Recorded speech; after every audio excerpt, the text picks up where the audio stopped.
హరే కృష్ణ. శ్రీమద్భగవద్గీత అష్టమో అధ్యాయ అనగా 8వ అధ్యాయం అక్షర పరబ్రహ్మ యోగ. శ్లోకం 12.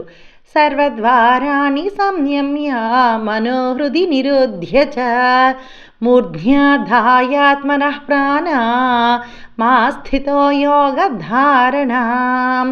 సర్వద్వారాణి రాకి పొల్లించుకోవాలండి, అంటే ర్ అవుతుంది. సర్వ ద్వారాని వాకి ఆకారం ద్వా. సర్వద్వారాని సంయమ్య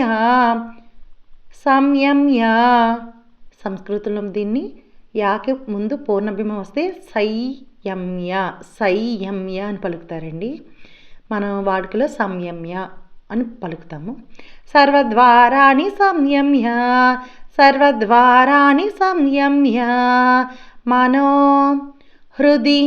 మనోహృది నిరుధ్య చ. మహాప్రణమం ధ కూడా పొల్లించుకోవాలండి. మహాప్రణమం కదండి. నిరుధ్య చ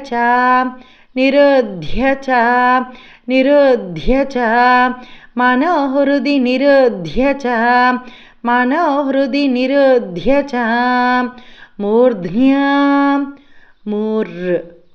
రాకి ర్ అంటే పొల్లిస్తున్నామండి ఇక్కడ లెటర్స్కి.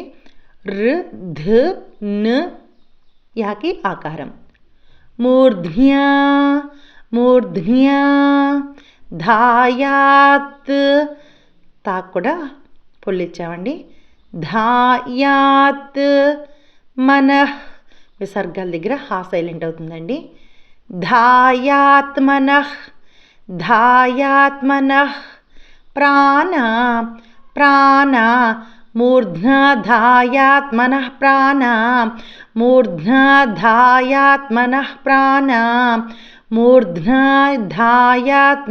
ప్రాణ మా స్థితో సాని పొల్లించుకోవాలండి. మహాప్రణమం థాకి ఇకారం. మా స్థితో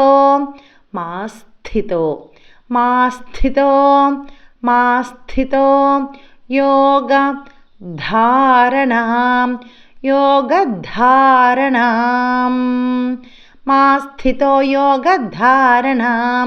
మా స్థితో యోగధారణా. సర్వద్వారాని సంయమ్య మనోహృది నిరుధ్య చ మూర్ధ్నాధాయాత్మనః ప్రాణ మా స్థితో యోగధారణా. హరే కృష్ణ. ఇంతకుముందు దీన్ని సైలెంట్ అనేదాన్ని కదండి. సైలెంట్ అని ఎందుకు అవుతుంది అని అడుగుతున్నారు కదా, అందుకని తెలుగులో పొల్లు అనే చెప్తున్నాను. ఇప్పుడు పలికే ఇది పొల్లు అని చెప్పినా ఇక్కడ చెప్పేటప్పుడు గ అలాగే పలుకుతాం కదండి. ఇక్కడి నుంచి అలా చెప్పినప్పుడు అది పొల్లిస్తున్నట్టుగా చూడండి. ఇలా రాయడానికి కారణం ఏంటంటే పిల్లలకు కొంచెం త్వరగా అర్థమవుతుందని. పెద్దవాళ్ళ కోసం అయితే కాదండి, తప్పుగా భావించొద్దు. హరే కృష్ణ.